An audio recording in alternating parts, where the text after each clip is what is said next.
Les habitants peuvent pas payer le racket. Ils se font abattre en pleine rue. Sauf que les tueurs c'est la police locale. Et les narcos tristement célèbres. S'ils vendent pas assez de cam, et que la part des flics diminue, les flics les butent sans hésiter, et leur prennent tout ce qui a de la valeur, sous prétexte de protéger les civils. Ils pillent le bidonville sans vergogne, la télé internet, même le gaz que les gens utilisent. Ils en prennent la moitié en taxes, avec un salaire de 5 cents par mois. Leur vrai revenu dépasse les 300 000. Si quelqu'un les dénonce aux autorités, le lendemain quand l'enquête commence, le plaignant dit soudain qu'il a tout inventé, puis il se fait cribler de balles.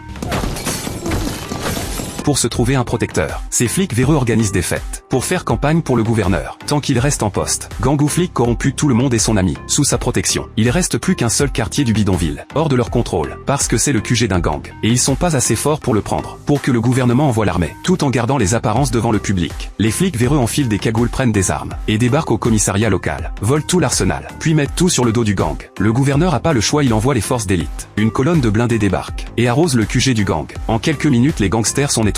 Le capitaine prend des photos pour son supérieur, et découvre que les armes sont celles du commissariat. Par chance ils ont capturé le chef du gang vivant. Le capitaine l'interroge sans ménagement. Le chef refuse de dire où sont les armes. Les flics véreux ont peur que tout éclate. Ils font irruption et abattent le type. Le capitaine menace de leur faire rédiger un rapport. La seconde d'après, ils organisent les funérailles du capitaine. Ils croyaient que l'affaire serait enterrée. Sauf que Simon, le supérieur du capitaine, a des doutes. Il met en place des écoutes secrètes, à la recherche d'indices sur la mort du capitaine. Une journaliste reçoit un tuyau. Les armes du commissariat, c'est les flics véreux qui les ont prises. Elle suit les flics corrompus avec son collègue, jusqu'à un appartement du bidonville, et découvre les armes volées. Une fois les flics partis, la journaliste et son collègue se font passer pour un couple, et entrent sous prétexte de louer. Le propriétaire les laisse visiter. En entrant dans une pièce, c'est bourré de matériel de campagne du gouverneur. La journaliste contacte immédiatement un autre député, et lui raconte tout. Sauf que les flics véreux reviennent sur leur pas. La suite pour la journaliste est prévisible. Un des hommes de Simon a tout entendu. Le lendemain, quand Simon écoute l'enregistrement, il attrape la bande et fonce dehors, parce que son ex-femme et son fils sont avec le député. En route, Simon appelle son ex. Elle lui raccroche au nez. Simon se poste en bas de chez le député. Au moment où son ex arrive devant la porte, une moto fonce droit sur eux.